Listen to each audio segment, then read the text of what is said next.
सहना भवतु सहनौ भुनक्तु सह वीर्यं करवावहै तेजस्विनावधीतमस्तु मा विद्विषावहै।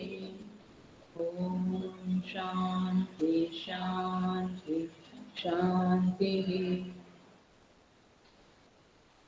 समस्तजनकल्याणे निरतं करुणामयं नमामि चिन्मयं देवं सद्गुरुं ब्रह्मविद्वरम्।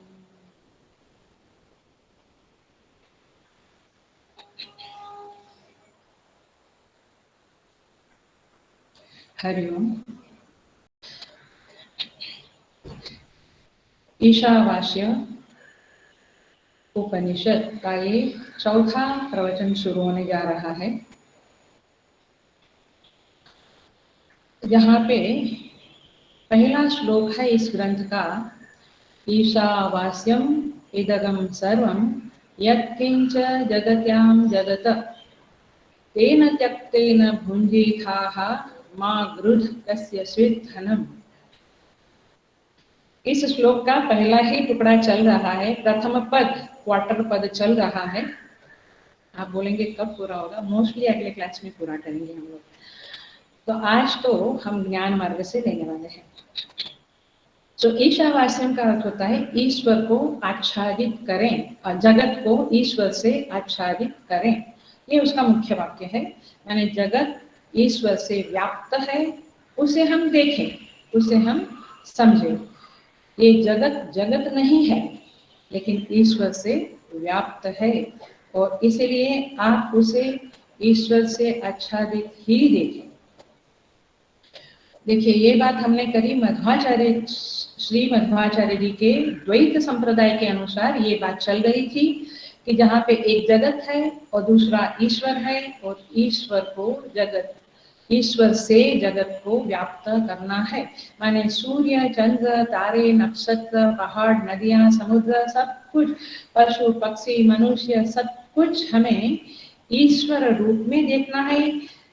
उसको भी, मेरा एक वाक्य याद आएगा आपको, वृक्ष को भी देखो और उसको भी देखो। माने जगत को देखते हुए ईश्वर को भी देखना है। और ऐसा करने से, जैसे अम्मा ने कहा अभी, निज प्रभुमय देखमु जगत के ही सन करऊं विरोध, तो राग द्वेष कम होगा। जब हम सर्वत्र परमात्मा देखेंगे, be attentive, please be attentive. जब हम जगत को परमात्मा रूप में देखेंगे तो जगत में न किसी से राग होगा, न किसी से द्वेष होगा। अर्थात उपाधियों के गुण दोष, उपाधियों के गुणधर्म हमें स्पर्श नहीं करेंगे। उस उपाधियों के गुणधर्म में जो आज मेरा चित्त, मेरा मन गूंथा हुआ है, उसी में रमण कर रहा है, वहां से चित्त की पकड़ ढीली होगी, वो चित्त वहां से उठेगा और परमात्मा को ही देखने से ये राग द्वेष और उपाधि के गुणधर्म लुप्त प्राय हो जाएंगे, अदृश्य हो जाएंगे, अथवा कहो कम हो जाएंगे। सो इस तरह से चित्त शुद्धि होगी, निर्मलता, निर्भयता प्राप्त होगी और मन बहुत शांत स्वस्थ रहेगा। ये उसका फल है इस साधना का। आज लगभग वाइंड अप कर रहे हैं।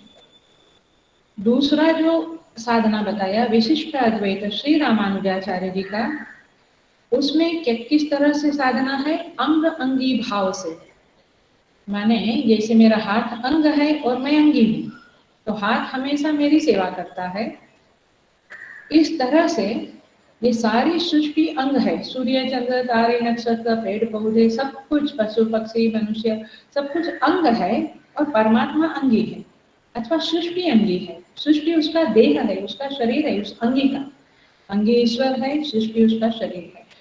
तो जब अंग अंगी की सेवा करना है, ये सिद्धांत है। तो जब हम सेवा करेंगे तो सेवक सेव्य भाव डेवलप होगा। वैसे मध्वाचार्य के संप्रदाय में भी वो डेवलप होगा, और यहाँ भी वो भाव विकसित होगा, सेवा करने का, सेवक और सेव्य का भाव। और उस तरह से हमारे अंदर स्वार्थ भावना कम हो जाएगी, और स्वार्थ जब कम होगा तब क्या होगा, we will start respecting to the अंगी। अंग हमेशा अंगी का रिस्पेक्ट करता है, वर्शिप करता है। तो we will start worshipping the lord in the form of the world. इस सृष्टि के रूप में हम परमात्मा की सेवा उपासना करेंगे, उनका भजन करेंगे, उनको रिस्पेक्ट करेंगे। तो इस तरह से यह अंग अंगी भाव वाला विशिष्ट अद्वैत का रामानुजाचार्य जी का संप्रदाय इस तरह से साधना बताता है।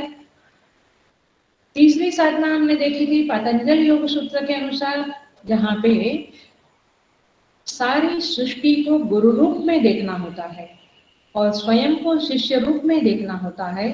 तो जब हम वास्तव में शिष्य बनते हैं तो सारी सृष्टि गुरु रूप में हमें समझाने लगती है, सृष्टि के रहस्य खुलने लगते हैं, हमें हर क्षण उपदेश मिलना प्रारंभ होता है। तो ये भी एक भावना है कि ईश्वर को गुरु रूप में देखो, सभी के प्रति रिस्पेक्ट रखो, आदर भाव रखो, स्वयं में विनम्रता और कृतज्ञता रखें। तो इस तरह से यह सृष्टि हमें गुरु रूप में दिखने लगेगी, जो ईश्वर ही है। ईश्वर को सिख संप्रदाय ने भी गुरु रूप में माना है। तो इस तरह से तीन संप्रदाय हमने, तीन दर्शन हमने देखा। अब हम आते हैं ज्ञान के मार्ग के ऊपर, माने अद्वैत दर्शन के ऊपर। जो मध्वाचार्य जी का दर्शन है वो द्वैत दर्शन है, विशिष्ट अद्वैत दर्शन रामानुजाचार्य जी का है, और पातंजलि योग सूत्र दर्शन गुरु रूप मानना है। अब हम आते हैं अद्वैत वेदांत के ऊपर, जो शांकर वेदांत बोलते हैं। थोड़ा डिफिकल्ट है, थोड़ा आज ज्यादा ध्यान रखना पड़ेगा आपको, लेकिन हम I try my best to explain in a better way. So देखिए, ये अद्वैत के अनुसार समझ लें, ईश्वर ही है, जगत है ही नहीं। और द्वैत, वहां द्वैत नहीं है, दो नहीं है, एक ईश्वर है और एक जगत है, ऐसा नहीं है। ये अद्वैत वेदांत में ईश्वर ही है। कैसे, उसको हमने लास्ट क्लास में जरा सा समझा था, थोड़ा सा। फॉर एग्जाम्पल हमने दिया था देवदत्त का। देवदत्त एक इंसान है, एक व्यक्ति है, अनेक मिरर के सामने, दर्पण के सामने खड़ा है। बहुत सारे दर्पण में उसका प्रतिबिंब दिखता है। तो देवदत्त बिंबभूत है और दर्पण में प्रतिबिंब दिखते हैं। वो प्रतिबिंब का शासक देवदत्त है, क्योंकि देवदत्त हाथ ऊपर किया तो प्रतिबिंब हाथ ऊपर किया, देवदत्त चाय पीने लगा तो प्रतिबिंब चाय पीने लगे। तात्पर्य यह है कि प्रतिबिंबों के ऊपर देवदत्त की सत्ता है। प्रतिबिंब का आत्मा ही देवदत्त है। देवदत्त नहीं तो प्रतिबिंब नहीं, देवदत्त है तो प्रतिबिंब है। माने प्रतिबिंबों की आत्मा देवदत्त है, और प्रतिबिंबों को सत्ता देने वाला भी देवदत्त है। सत्ता माने एग्जिस्टेंस, प्लीज, पावर नहीं, सत्ता माने एग्जिस्टेंस, अस्तित्व देने वाला भी देवदत्त ही है। प्रतिबिंब की सत्ता किसको आभारी है? देवदत्त को आभारी है।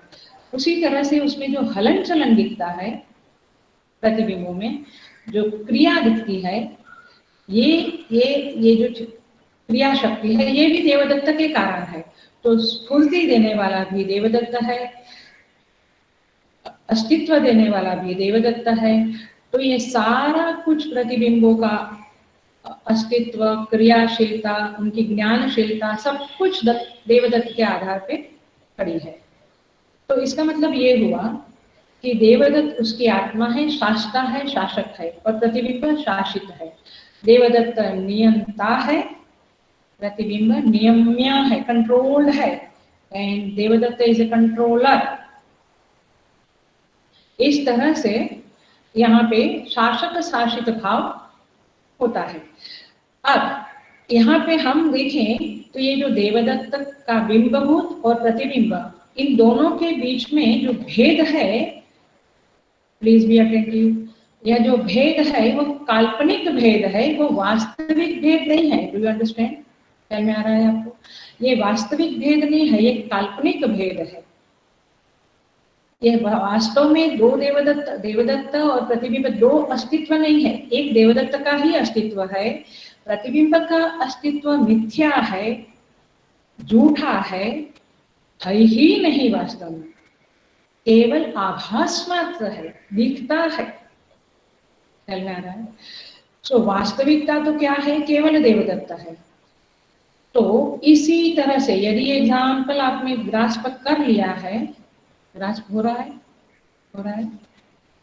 हाँ, तो यदि आपको ये एग्जाम्पल ग्रास्प हो रहा है तो आप समझिए कि इसी तरह का जैसा देवदत्त का और उसके प्रतिबिंबों का संबंध है, शासित शासक, नियम्य नियंता, उसी तरह से ये सृष्टि के हर पदार्थ जो शासित है उसका और ईश्वर जो शासक है उसका संबंध है। Are you getting? यस और नो? हाँ, तो तात्पर्य ये है कि ईश्वर और जगत का संबंध कैसा हुआ? शासक और शासित, बट कैसे? देवदत्त और उसके प्रतिबिंब की तरह।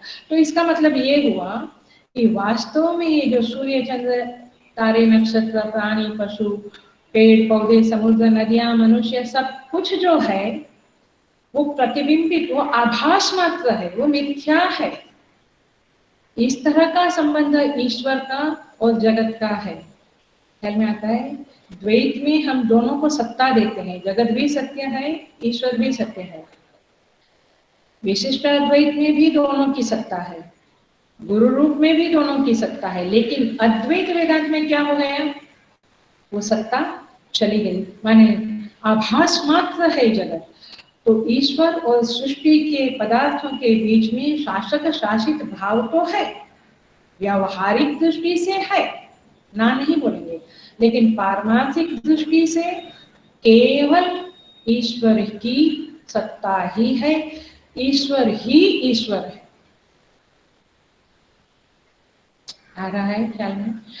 मतलब कि जैसे वहां पे अब देखना जरा, मैं कैसी भाषा बोलती हूँ उसको पकड़ना। जैसे सारे प्रतिबिंब वास्तव में है ही नहीं, केवल उस प्रतिबिंबों को अलग अलग रूप में, अलग अलग व्यक्ति के रूप में न देखकर, हेलो बी अटेंटिव, प्रतिबिंबों को अलग अलग व्यक्ति के रूप में न देखकर उसको उसके बिंबभूत देवदत्त के रूप में ही देखना, ये है ईशावास्य। ये है प्रतिबिंब को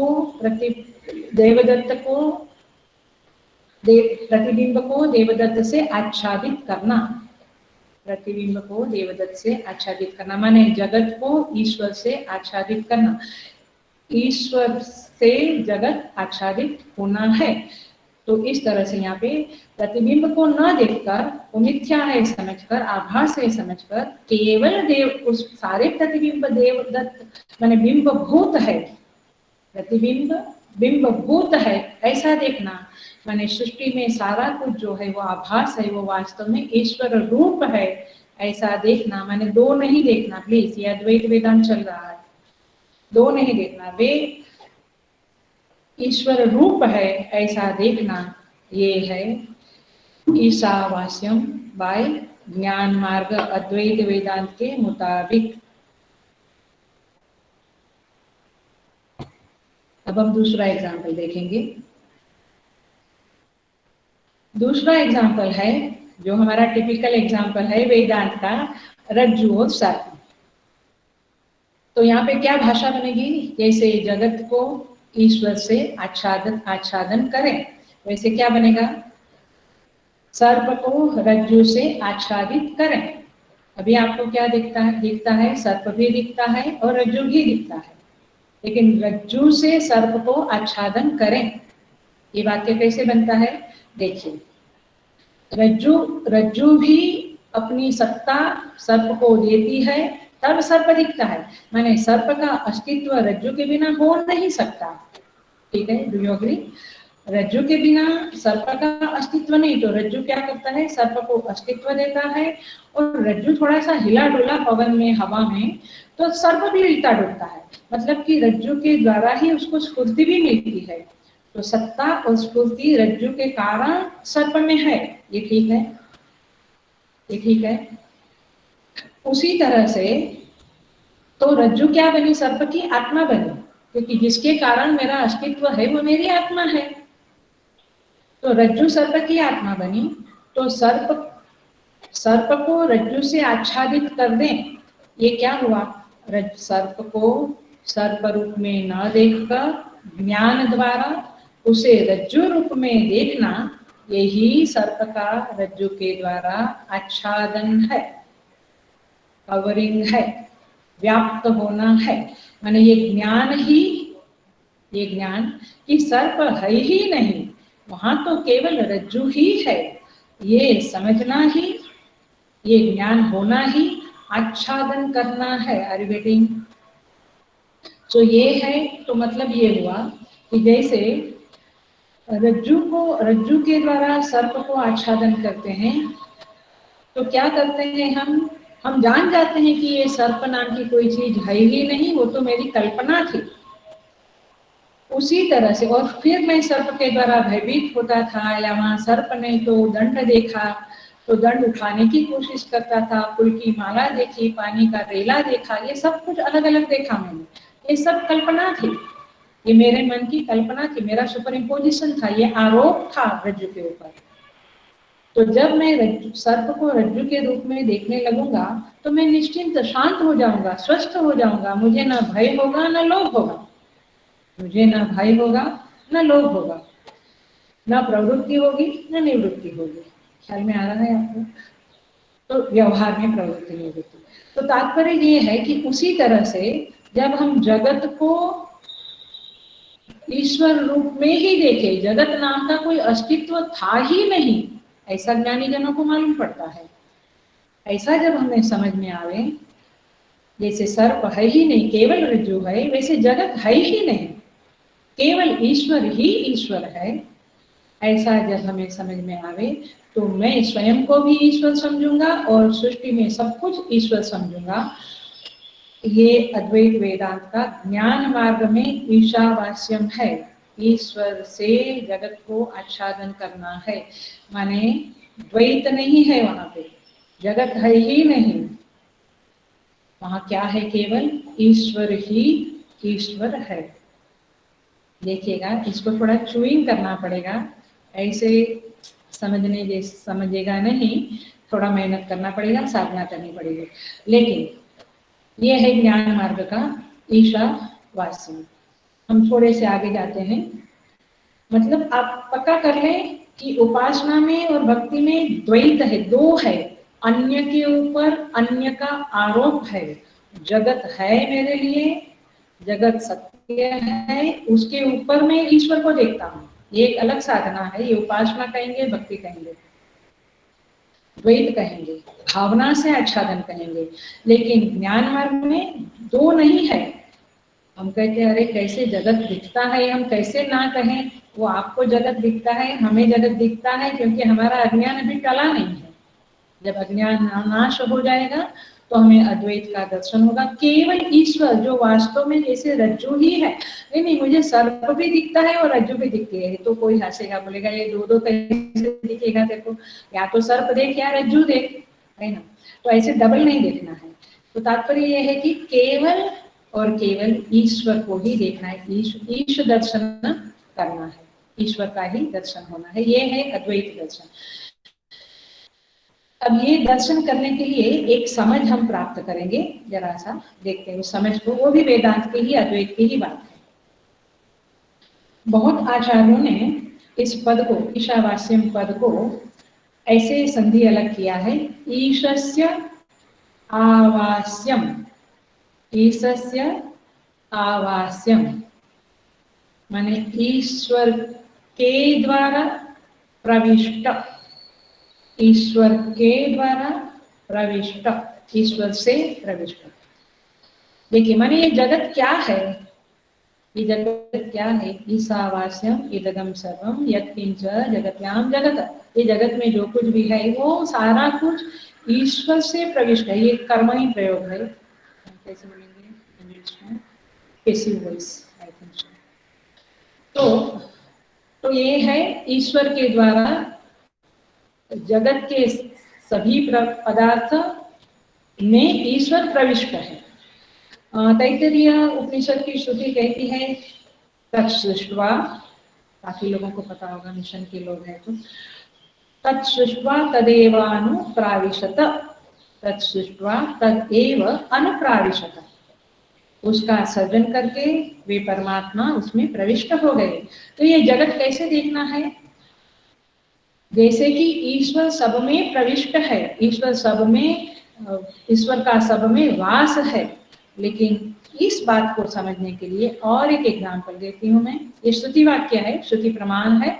इसे समझने के लिए आचार्य लोग एग्जाम्पल देते हैं, दृष्टांत देते हैं। जैसे आकाश घड़े में प्रवेश करता है, जब घट बनता है तो क्या कहते हैं? आकाश ने घट में प्रवेश किया। वास्तव में आकाश घट में प्रवेश करता है क्या?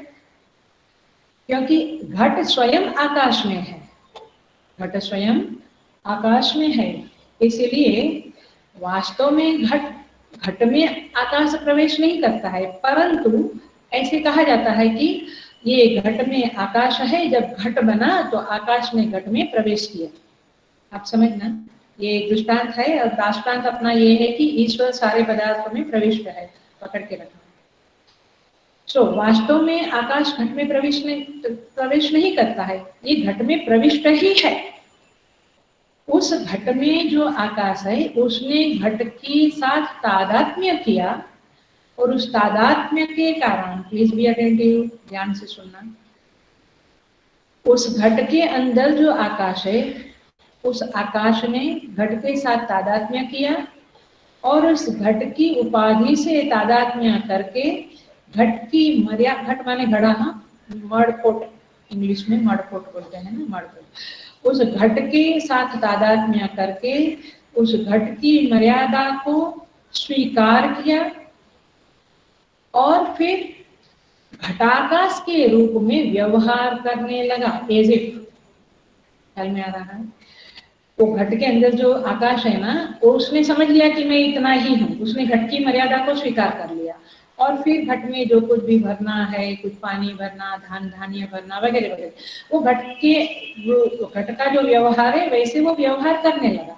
बट वास्तव में क्या दो विभाग हो गया? एक घटाकाश और एक महाकाश। बाहर का आकाश महाकाश और घट के अंदर का आकाश घटाकाश, ऐसे दो विभाग नहीं हुए। ये तो काल्पनिक भेद है, ये नाम रूप का भेद है केवल। नेम एंड फॉर्म, घट का फॉर्म के जैसा वो घटाकाश का फॉर्म, और उसका नाम पड़ा घटाकाश। वास्तव में कोई दो विभाग नहीं पड़ा है उसमें। ख्याल में आ रहा है? अंदर का आकाश और बाहर का आकाश एक ही आकाश है, परंतु ऐसे व्यवहार के लिए नाम पड़ा कि ये घटाकाश है, ये छोटा है, ये मर्यादित है, और ये काम करता है। वास्तव में दोनों एक ही है। उसी तरह से तो घट में आकाश में प्रवेश किया ऐसा नहीं, वो ऑलरेडी है ही वहां पे, उसमें ये उपाधि उभर के आ गई।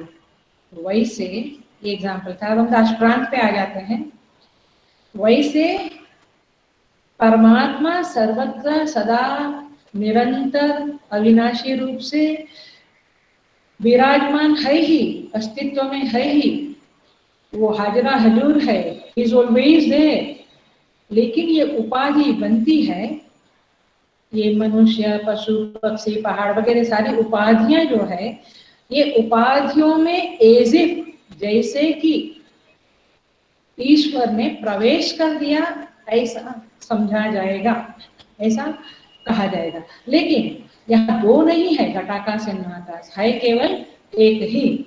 तो इस तरह से परमात्मा ही ये सारे जगत के रूप में विलसित हो रहा है। इसलिए कल परसों पिछले क्लास में कहा था, चिदविला तुलसीदास यह चिदविलास जग बूझत बूझत बूझे। ये वास्तव में ईश्वर ही सब कुछ है। ये उपाधियों के द्वारा वो अपने को, वह परमात्मा अपने को जाहिर कर रहा है। ये नजरिया, ये दृष्टि, ये ज्ञान जब हमारे बुद्धि में प्रकाशित होवे, अखंड रहे, तब हम इस अद्वैत के द्वारा ईशावास्यम की पंक्ति को सफल कर पाएंगे, साधना कर पाएंगे। हरि बेटी, ये उपाधियों में ईश्वर है या द्वैत है ऐसा नहीं, ईश्वर ही है, महाकाशी ही है। घटाकाश के रूप में हम उसको समझ रहे हैं, लेकिन घटाकाश को महाकाश ही समझना अथवा यही समझना कि आकाश में ये घटों की उपाधियां लहर रही है, अपने अस्तित्व को जाहिर कर रही है, बस इतना ही समझना है। इस तरह से सारे सृष्टि के पदार्थ के द्वारा परमात्मा अपने को जाहिर कर रहा है, यही है उसका सृष्टि में प्रवेश। और इसका फिर से अर्थ यही होता है कि वह परमात्मा एक अद्वैत रूप में वही आत्म तत्व, वही तत्व, वही परम तत्व विलसित हो रहा है, विराजमान हो रहा है। तो इस तरह से हम अद्वैत वेदांत को थोड़ा सा प्रस्तुत किया हमने।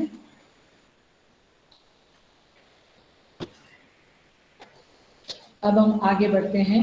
इसी को कहते हैं ईशावास्यम, ईश्वर से जगत को आच्छादित कर दो। ये तीसरा अर्थ किया। पहले हमने बिंब प्रतिबिंब प्रतिबिंबवाद की बात करी, मिरर का एग्जाम्पल किया, फिर सर्परज्जु का आरोप अध्यारोप वाला एग्जाम्पल लिया।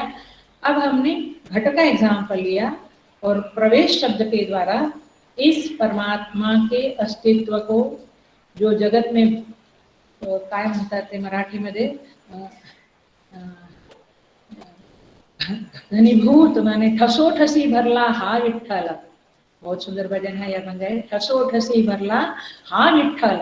ये विठ्ठल ठसोठसी भरलेला है, उसमें ये उपाधियां आई आती है जाती है, और वो विठ्ठल अपने को उस उपाधियों के जरिए अपने आप को जाहिर कर रहा है कि मैं हूँ, आप केवल उपाधि को मत देखो, मुझे भी देखो।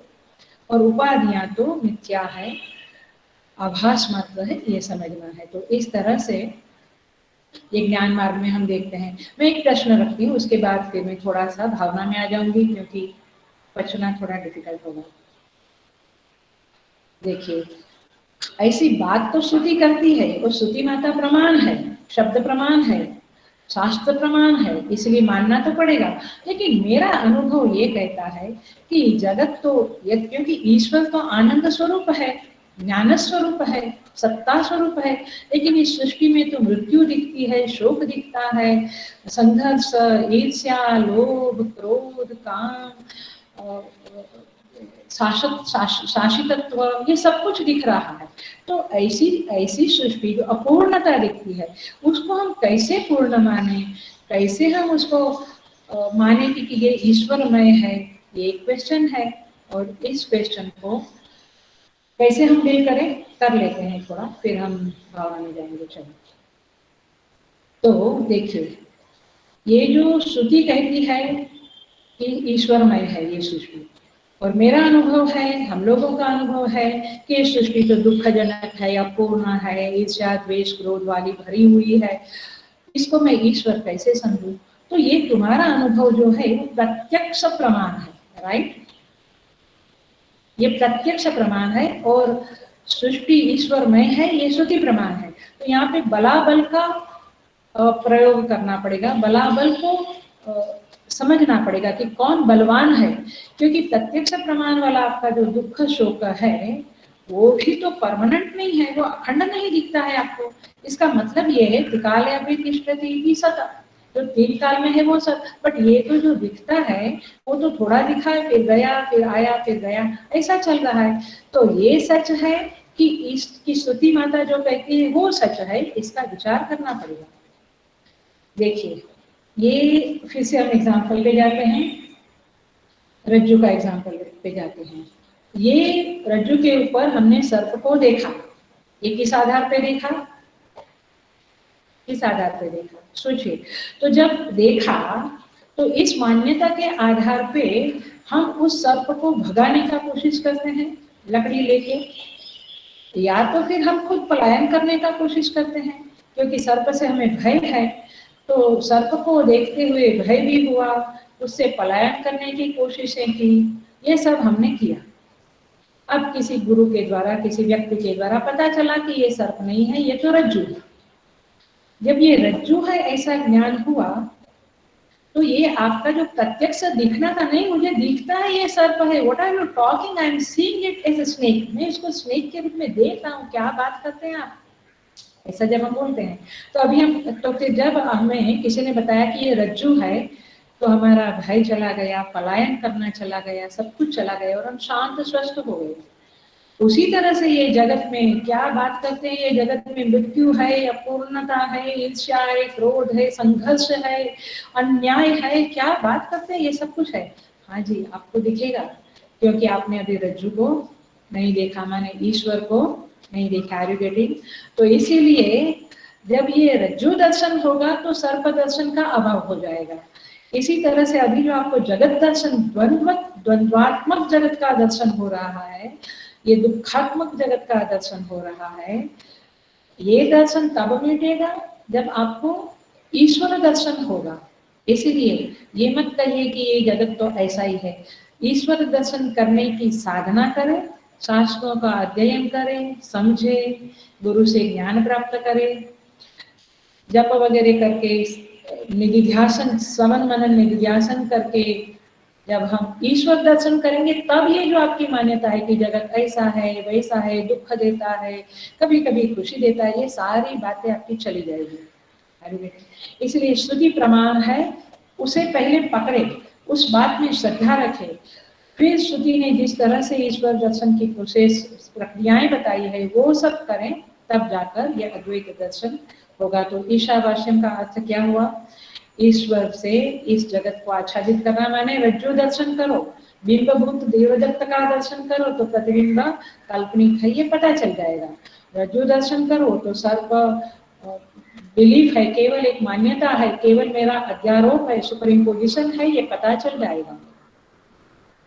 में आ रहा है इस तरह से। ये घटाकाश को जब हम समझेंगे कि ये महाकाश है, उसके लिए घट की उपाधि को तोड़ देने की, घट को फोड़ने की जरूरत नहीं है, फुटना है ऐसा नहीं है। घट घट रहते हुए ही उस घटाकाश को महाकाश के रूप में समझना है। तो ये अद्वैत वेदांत, तो प्लीज अंडरस्टैंड एंड उसको पकड़ लेना इस बात को। अद्वैत वेदांत तो केवल बुद्धि के द्वारा समझने की चीज है, वहां पे क्रिया नहीं है, वहां समझ है, ज्ञान है। केवल समझ, केवल ज्ञान ही आपको अद्वैत वेदांत में प्रवेश कराएगा। वहां कोई सेवा नहीं करनी है, कुछ भावना नहीं करनी है, समझ को पक्का करना है, क्लैरिटी होनी चाहिए, सुस्पष्टता होनी चाहिए, तब जाकर आपको ये अद्वैत दर्शन होता है। और तब अद्वैत दर्शन के मुताबिक ईशावास्यम की प्रक्रिया आपके अंदर चालू हो सकती है। अब हम थोड़ा सा आएंगे, हमने टॉपिक लिया था, यदि आपने ईशावास्यम ग्रुप के ऊपर पढ़ा हो तो टॉपिक लिया था हमने ईश्वरः, ईश्वर की व्याख्या करी थी, लक्षण बताया था। ईश्वरः कर्तुम अकर्तुम अन्यथा कर्तुम समर्थः, देखा था आप लोगों ने, ग्रुप में डाला था। सो ईशावास्यम, तो ईश्वर कैसा है? कर्तुम अकर्तुम अन्यथा कर्तुम समर्थ, माने वो कुछ करने के लिए भी समर्थ है, सृष्टि बनाने के लिए समर्थ है, माने कर्तुम समर्थ है। अकर्तुम समर्थ है, माने वो सृष्टि का संहार कर देने में भी समर्थ है, उसको कोई प्रॉब्लम नहीं है। अकर्तुम समर्थ है मतलब ये हुआ कि उसको पृथ्वी पे जीवों को उत्पत्ति करनी है तो वो करेगा, मंगल पे नहीं करनी है तो नहीं करेगा। अकर्तुम, उसकी मर्जी है, जैसे वो करे, उसके ऊपर जोर लगाने वाला कोई नहीं है। इसको कहते हैं कर्तुम अकर्तुम अन्यथा कर्तुम समर्थ। अन्यथा कर्तुम माने और कुछ पलट देना, बाजी को पलट देना, कुछ चीज को अन्यथा कर देना, ये भी उसके हाथ में है, यानी उसके लिए भी वो समर्थ है। इसके लिए एग्जाम्पल देते हैं दर्शनों में। महाकवि कालिदास का एग्जाम्पल है। श्रुति का माने शास्त्र का वाक्य तो ये है, हुताशन, हुताशन माने अग्नि, हुत आसन जो होमते हैं उसको खा जाने वाला, हुताशन माने अग्नि, हुतासन चंदन पंक शीतल, एक वाक्य है, एक सूत्र है, हुताशन चंदन पंक शीतल। मतलब ये हुआ कि अग्नि को भी चंदन जैसा शीतल कर दे। कभी सुना है कि आपने? कभी नहीं सुना होगा कि अग्नि ठंडी हो गई, शीतल हो गई, नहीं बात। लेकिन ये परमेश्वर, ये ईश्वर कैसा है, अग्नि को भी शीतल कर सकता है। अन्यथा माने जो कभी अग्नि ठंडी होती नहीं है, सदा उसका गुणधर्म है, उसकी आत्मा है दाहकता, ज्वलनशीलता, वो ठंडा कर सकता है। तो इसके लिए महाकवि कालिदास ने एक एग्जाम्पल दिया है कि पुराने जमाने की बात है, कालिदास जी के समय की बात है कि गुरुकुल में एक पंडित, एक ब्राह्मण हवन कर रहा है, अग्नि में होम कर रहा है, अपनी रोज की साधना कर रहा है। अचानक उसको हृदय का दौरा पड़ता है, हार्ट अटैक आता है और वो एकदम से विचलित हो जाता है। उसकी पत्नी दौड़ कर आती है and she is treating him, माने उसको वो थोड़ी सहाय कर रही है। उसी समय में उनका बच्चा जो है वो दौड़ के अग्निकुंड के पास जाता है। अब उसकी पत्नी ने बच्चे को अग्निकुंड की तरफ जाते हुए देखा, एक बाजू पति को हृदय का दौरा पड़ा, उसने आंखें बंद कर दी और भगवान से प्रार्थना करने लगी। थोड़ी देर बाद वो बच्चा तो अग्निकुंड में चला गया। थोड़ी देर बाद जब उसके हस्बैंड को ठीक हुआ, पति को ठीक हुआ, फिर वो दौड़ के उस तरफ गई कि बच्चे को मैं निकालूं, लेकिन उसका बच्चा तो खेल रहा था वहां पे, क्योंकि परमात्मा ने उसकी प्रार्थना सुनकर, क्योंकि वो बहुत बड़ी भक्त थी, बहुत बड़ी भक्त थी, तो उसकी प्रार्थना सुनकर उस अग्नि को चंदन जैसा शीतल कर दिया और वो बच्चा जिंदा रह गया। तात्पर्य यह है कि परमात्मा, ईश्वर, मैं भक्ति के संदर्भ में आ गई हूँ, प्लीज, मैंने अद्वैत को छोड़ दिया है, I think you are getting it. मैं अभी ये भावना और द्वैत वाला में आ गई हूँ। तो तात्पर्य यह है कि परमात्मा को आप ऐसे व्याप्त है, ये सब ठीक है, लेकिन प्रार्थना के संदर्भ में भी समझो। कभी कभी हम प्रार्थना करते हैं तो हम कहते हैं हाँ मैं करता हूँ, लेकिन मेरा कर्म ही इतना अच्छा नहीं होगा तो भगवान मुझे कहाँ से देगा। प्लीज अंडरस्टैंड, ये कर्तुम अकर्तुम अन्यथा कर्तुम समर्थ है, ऐसा नहीं है। ये एक सिद्धांत है, एक नियम है कि कर्मानुसार आपको फल देता है, लेकिन आप ये नहीं समझना कि वो कुछ करने में असमर्थ है। वो कुछ भी प्रार्थना सुनकर कुछ भी आपको दे सकता है, कुछ भी कर सकता है। अच्छा देखिए, हमने एग्जाम्पल देखा है सती सावित्री का, तो पुराने जमाने की बात है, अभी की भी बात करूंगी मैं। सती सावित्री ने हम सब जानते हैं अपने पति सत्यवान को जो श्राप मिला कि सूर्यास्त होते होते उसकी मृत्यु हो जाएगी, आप सबको पता है ये पुराण की कथा, तो उसने सूर्य को ही स्तंभित कर दिया, सूर्यास्त होने ही ना दे रहे। तो ये कैसे किया उसने? ये परमात्मा की वो शक्ति, कर्तुम अकर्तुम अन्यथा कर्तुम समर्थ, ये उसके अंदर आई।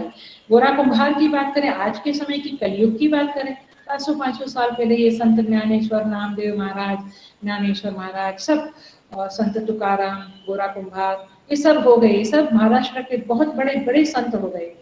गोरा कुम्हार के बारे में ये सत्य घटना है कि उसकी पत्नी, वो गोरा कुम्हार मिट्टी को रौंद रहा था, ये उस कुम्हार था, मिट्टी को रौंद रहा था पैरों से, बच्चा खेल रहा था। पत्नी ने कहा मैं जरा बाहर जाके आती हूँ, सुनिए ये बच्चा खेल रहा है, ध्यान रखना। हाँ, विठला विठला करते रहे गोरा कुम्हार, और वो बच्चा उनके पैर के नीचे आ गया और उन्होंने उसको रौंद डाला, बच्चा रौंदा गया। ये कहानी सुनिए ना आप लोगों ने, बच्चा रौंदा गया। जब पत्नी आई और कहा बच्चा किधर है, ढूंढने लगे तो बच्चा को तो रौंद दिया है मिट्टी की तरह। अब ये तो रोने लगी। गोरा कुम्हार ने कहा ठीक है, भगवान को पुकारा और वो बच्चा जो रौंद गया था वो हंसता खेलता घर के बाहर निकला। और गोरा कुम्हार समझ गए कि ये परमात्मा की लीला है, माने भगवान ने अन्यथा कर तुम कर सकते हैं। आप ऐसा नहीं समझना कि केवल साइंस ही कुछ कर सकता है, ये परमात्मा सब कुछ कर सकते हैं। तो कर तुम आकर तुम अन्यथा कर तुम समर्थ ईश्वर, ये ईश्वर ऐसा भी है। ईश्वर की जो जो समझ आप प्राप्त कर रहे हैं उसके संदर्भ में वो नियंता है, वो शासक है, वो सर्वत्र विराजमान है वगैरह वगैरह, उसमें ये भी एक बात करें प्रार्थना के संदर्भ में, भक्ति के संदर्भ में, हम भक्त के याचक के संदर्भ में ये समझ प्राप्त करें कि वे समर्थ है, ही इज वेरी कैपेबल। इसलिए सृष्टि उन्होंने बनाई, ऐसा जब मैंने उसके वो निर्माता है, निमित्त कारण है, ऐसा याद करना। हमने पहले क्लास में या दूसरी क्लास में कहा था कि न्याय वैशेषिक दर्शन के अनुसार वे निमित्त कारण है। ठीक है, याद आया? वे निमित्त कारण है, माने वे निर्माता है, सृष्टि निर्माण कार्य है, सृष्टि कार्य है, परमात्मा उसका निमित्त कारण है, उपादान कारण नहीं मानते हैं। फिर से याद करा देती हूँ, न्याय वैशेषिक वाले उन्हें उपादान नहीं कारण नहीं मानते। ये तो अद्वैत वेदांत दर्शन में, माने उत्तर मीमांसा दर्शन में उन्हें अभिन्न निमित्त उपादान विवर्त कारण मानते हैं।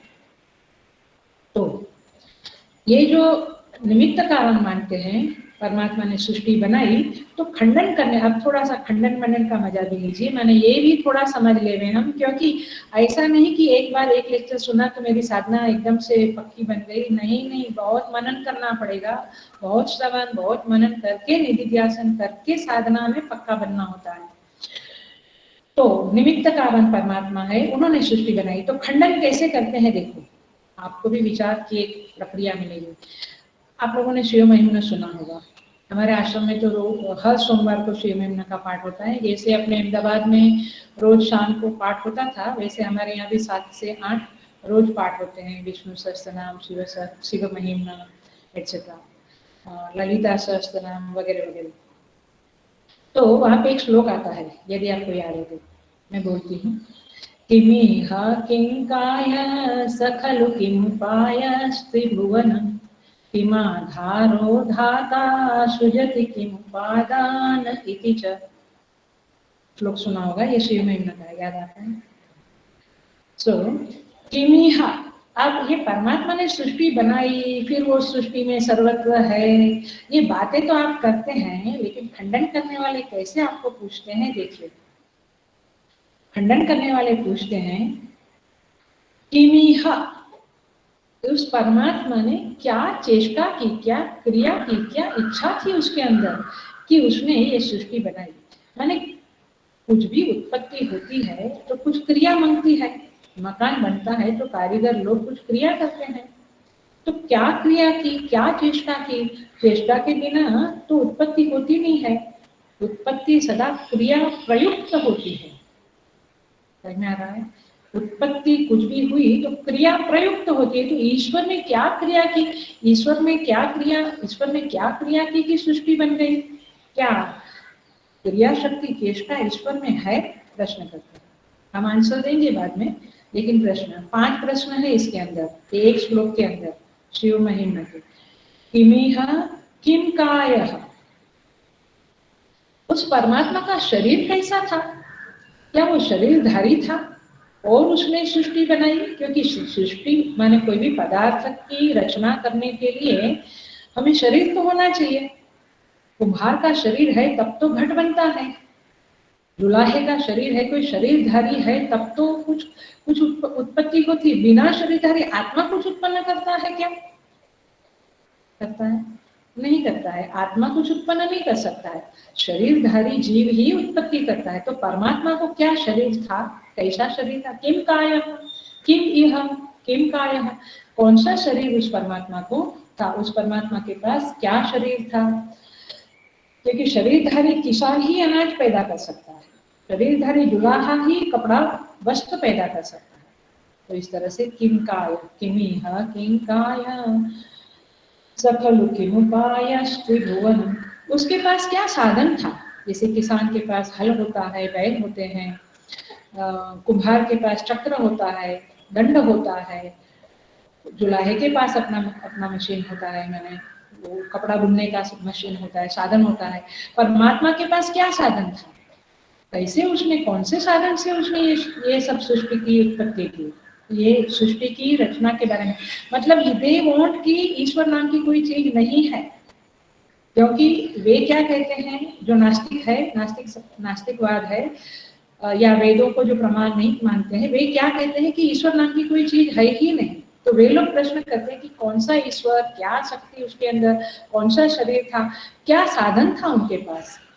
और आगे कहते हैं किमा आधारो, क्या आधार था, अच्छा किसके ऊपर बैठ के उसने ये सृष्टि बनाई, किसके ऊपर बैठ के उसने सृष्टि बनाई।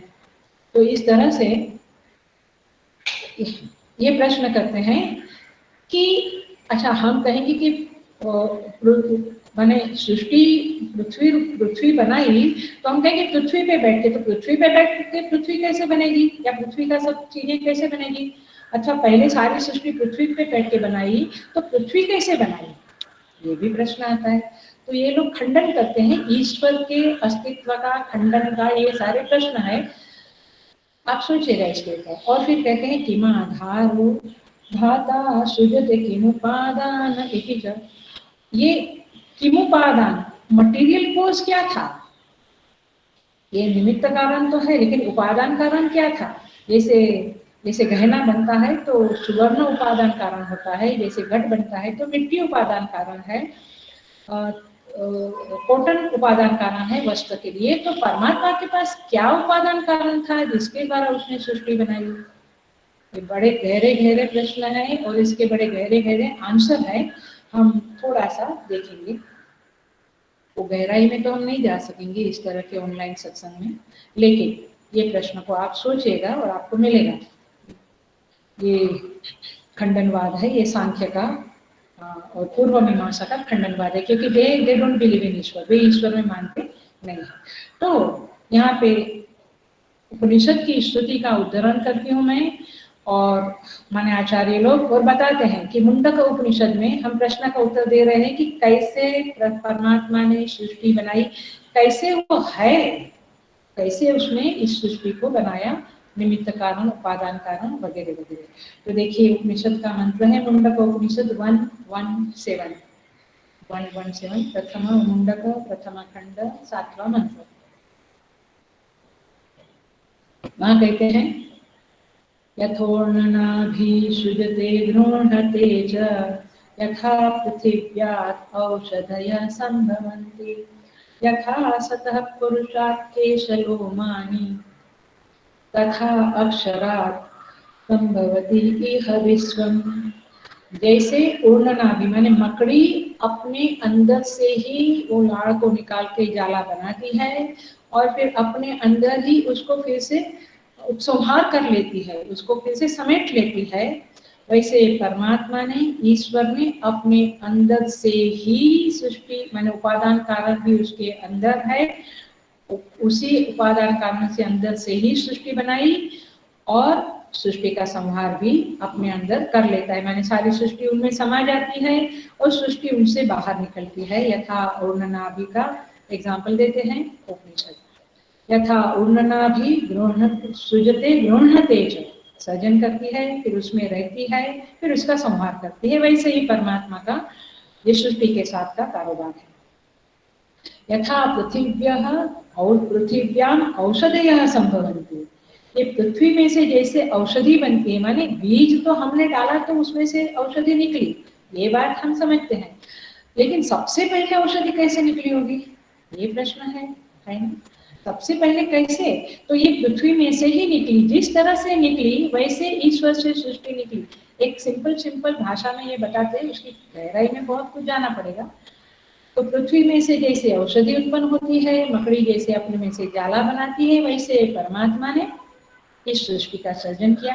यथा सतह पुरुषा, जिंदा पुरुष के अंदर से जैसे केशलोमानी, जैसे बाल उगते हैं और रोम उत्पन्न होते हैं शरीर के ऊपर और माथे के ऊपर बाल होते हैं, वैसे माने ऐसे जोग में कह सकते हैं, क्या क्या माथे के ऊपर खुरपा चलाया, खुरपा से खोदा क्या, हल जोड़ा क्या, क्या उसके अंदर पानी सींचा, खाद डाला क्या, तब बाल आए, कैसे बाल आए। तो जैसे वो स्वतः होता है वैसे परमात्मा में से यह सृष्टि बनी। तो इस तरह से तथा संभवती इह विश्वम, किसमें से, अक्षरात्, उस अक्षर पुरुष से यह सृष्टि बनी। तो इस तरह से हल्का फुल्का आपको तात्पर्य ये है, देखिए मैं पूरा सूत्र के साथ हूँ, वही सूत्र पकड़ा है, अद्वैत को छोड़ा और फिर मैं फिर से द्वैत में आई और ये सूत्र पकड़ा, कर्तुम अकर्तुम अन्यथा कर्तुम समर्थ। तो ये ईश्वर नाम की जो हस्ती है, वो हस्ती कुछ भी करने में समर्थ है। आप उसको अपने जैसा असमर्थ मत समझो। हम अल्पज्ञ, अल्प शक्तिमान, असमर्थ, दीन, असहाय है, वो ऐसा नहीं है, वो महान है, वो सर्वज्ञ है, सर्वशक्तिमान है, सर्वशक्ति कर्मफल दाता है और वो सर्व समर्थ है। इसलिए वो सृष्टि बनाना उसके लिए बड़ी बात नहीं है। जैसे पल के अपने आप झपकती है, वैसे ये सृष्टि उसके द्वारा सहज बन जाती है, बनती है। तो इस तरह से ये कर्तुम अकर्तुम अन्यथा कर्तुम समर्थ, इस सिद्धांत के को ही, उस धागे को पकड़ के, उस सूत्र को पकड़ के ही मैं ये सारा कुछ समझा रही हूँ। आप समझना, नहीं तो कुछ अलग अलग नहीं मानना और अद्वैत में नहीं जाना इसके साथ। दूसरा एक वेरी वेरी क्लासिकल एग्जाम्पल है महाभारत। राजश्री में 7.5 या 7.7 तक लेती हूँ। जी अम्मा जी। हाँ, ओके। ये महाभारत का एग्जाम्पल है, जहाँ पे कहते हैं, क्लासिक एग्जाम्पल हम सब जानते हैं कि द्रौपदी को भरी सभा में, कौरव सभा में खींच कर ले दुशासन लेके आया और आज्ञा हुई कि उसकी साड़ी को माने उसका वस्त्र हरण करो, ये आज्ञा हुई। अब आज्ञा के मुताबिक दुशासन उसे उसकी साड़ी को खींचता रहा। द्रौपदी ने पहले भीष्म पितामह की तरफ देखा, युधिष्ठिर महाराज, अर्जुन, सबकी तरफ देखा, किसी ने उनको सहाय नहीं की। फिर उसने पुकारा, हे द्वारिकानाथ, मुझे सहाय करिए। और आप सब जानते हैं, ये महाभारत का वेरी प्रख्यात किस्सा है कि उनकी साड़ी, तो मैंने जितना वो खींचता था उतनी साड़ी बढ़ती रही, वो वस्त्र हरण हो ही नहीं पाया, खींचता रहा। इसको महाभारत में बहुत सुंदर शब्द दिया है, कहते हैं पांचाल बाला आंचल दीर्घताया, पांचाल बाला आंचल दीर्घताया। ये पांचाल बाला जो द्रौपदी है, पांचाल देश की पुत्री पांचाल बाला, उसका आंचल दीर्घताया, आंचल माने साड़ी बढ़ती रही, वस्त्र खत्म हुआ ही नहीं। न तंतु न तंतु आयः, ये महाभारत का सूत्र है, मैंने महाभारत में ये लिखा है, पांचाल बाला आंचल दीर्घताया न तत्र तंतु न तंतु आयः। वहां पे न धागा था न जुलाहा था, मैंने ना कोई, भगवान कृष्ण ने वहां लाके फैक्ट्री नहीं रख दी थी, वहां अदृश्य रूप में भगवान आए और उसको उसका वस्त्र माने बढ़ता गया, ढेर लग गया। लेकिन वहां अदृश्य रूप में भी कोई कारखाना या कोई फैक्ट्री नहीं लगेगी कि भगवान ने वहां पे कुछ किया, कैसे किया, ये बात है। तो कर्तुम अकर्तुम अन्यथा कर्तुम समर्थ है, अर्थात भगवान स्वयं ही उपादान कारण बने, दुल्हा भी भगवान, वस्त्र तंतु भी भगवान, और ये वस्त्र लंबाते जाने का, दीर्घताया लंबाते जाने का क्रिया भी करने में प्रभु समर्थ है। तो इस तरह से भगवान बहुत समर्थ है।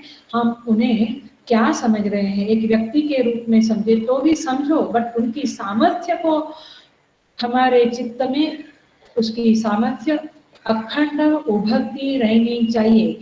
इट शुड बी ऑल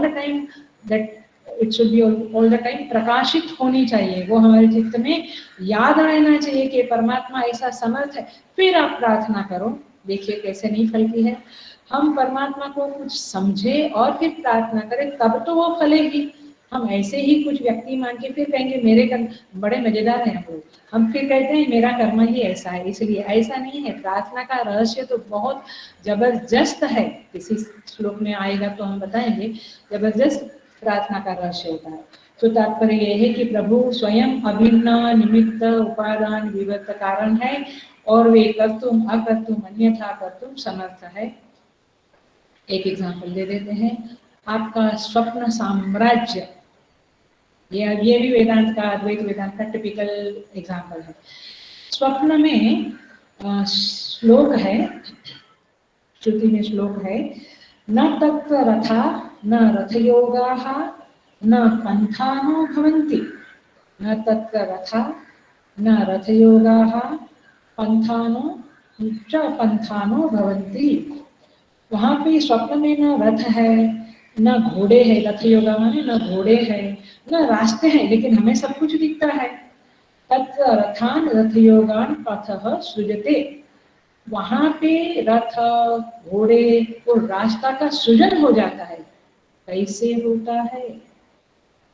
ख्याल में आ रहा है? स्वप्न में न रथ है न घोड़े है न रास्ता है, लेकिन रथ का घोड़े का रास्ता का सृजन होता है। कैसे होता है? कौन सी क्रिया करते हैं वहां पे? क्या होता है? कैसे होता है? आप उसको भी देखो। स्थूलता में द्रौपदी के एग्जाम्पल को देखो।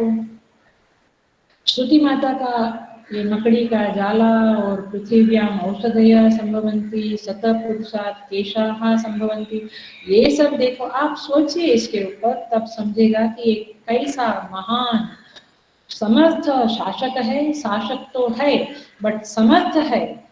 ऐसे शासक भी है जो जिसको शासित होता है वो उसको गिरा देता है, ऐसा नहीं है। ये महान समर्थ कर्तुम अकर्तुम अन्यथा कर्तुम समर्थ शासक है। तो इस तरह का ये परमात्मा शासक है। इसको अलग अलग तरह से स्वप्न दृष्टांत से, द्रौपदी के दृष्टांत से, मुंडक उपनिषद के एग्जाम्पल से हम समझने की कोशिश करते हैं, कोशिश की है हमने। और इस तरह से ये परमात्मा के इस एस्पेक्ट को आपके चित्त में इंजेक्ट करने की कुछ कोशिश, कुछ प्रयत्न इस आज के सत्संग में मैंने किया है। और अद्वैत वेदांत के अनुसार ईशावास्यम, ईश्वर से जगत को आच्छादित करना, कैसे करना ये हमने देखा। मतलब ये है कि जगत को देखना ही नहीं, माने जगत के अस्तित्व को मिथ्या मानना, आभास मानना, केवल ईश्वर है ये दृढ़ ज्ञान होना, ये अद्वैत वेदांत के अनुसार ईशावास्यम है। यहाँ द्वैत नहीं है, दो नहीं है, ईश्वर है फिर उसको जगत है फिर उसको ईश्वर से आच्छादन करो, ऐसा नहीं है। यहाँ पे अद्वैत में केवल ईश्वर ही ईश्वर है। ये तो जब जाग जाते हैं, इसे कहता था मैं बंदा वह तू नहीं तो और क्या है। मैं फिर से बोलती हूँ, जब जाग जाते हैं, जब समझता है, तब पता चलता है कि मैं नाम की जो चीज मैं बंदा अपने को समझता था वो कुछ है ही नहीं, मैं ही ईश्वर हूँ। जगत में सब कुछ ईश्वर ही है। देखिए हाँ, ये व्यवहार के रूप में मैं ईश्वर वाला मामला नहीं है, ये ज्ञान के संदर्भ में समझ के द्वारा ईश्वर का आच्छादन है। Wish you all the best. परमात्मा हम सबके ऊपर कृपा दृष्टि करें और हमें ये पहले तो हमें भावना और द्वैत के द्वारा, विशिष्ट अद्वैत के द्वारा, फिर गुरुरूप के द्वारा, इस तरह से आगे बढ़ते हुए अद्वैत वेदांत के द्वारा हम ईश्वर से इस जगत का आच्छादन कर सके, ऐसी कृपा पूज्य गुरुदेव और परमात्मा करे सभी के ऊपर, सारे ऑनलाइन सत्संग के वाले लोगों के ऊपर ये प्रार्थना करती हूँ। और इस तरह से ये आज का सत्संग को हम समापन करते हैं। अगले क्लास में थोड़ा सा भावना द्वैत वाला, थोड़ा अद्वैत वाला, और फिर केन त्यक्तेन भुंजेथा में प्रवेश करके मोस्टली पूरा करने की कोशिश करेंगे इस पहले श्लोक को। Thank you so much. God bless you all. Stay safe. आप लोग को परमात्मा सेफ रखे, स्वस्थ रखे, यही प्रार्थना के साथ ओम पूर्णमदः पूर्णमिदं पूर्णात् पूर्णमुदच्यते पूर्णस्य पूर्णमादाय पूर्णमेवावशिष्यते। ओम शांति शांति शांति। हरि ओम। श्री गुरुभ्यो नमः। हरि ओम।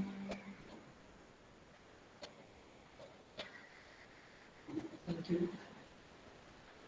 हरि ओम।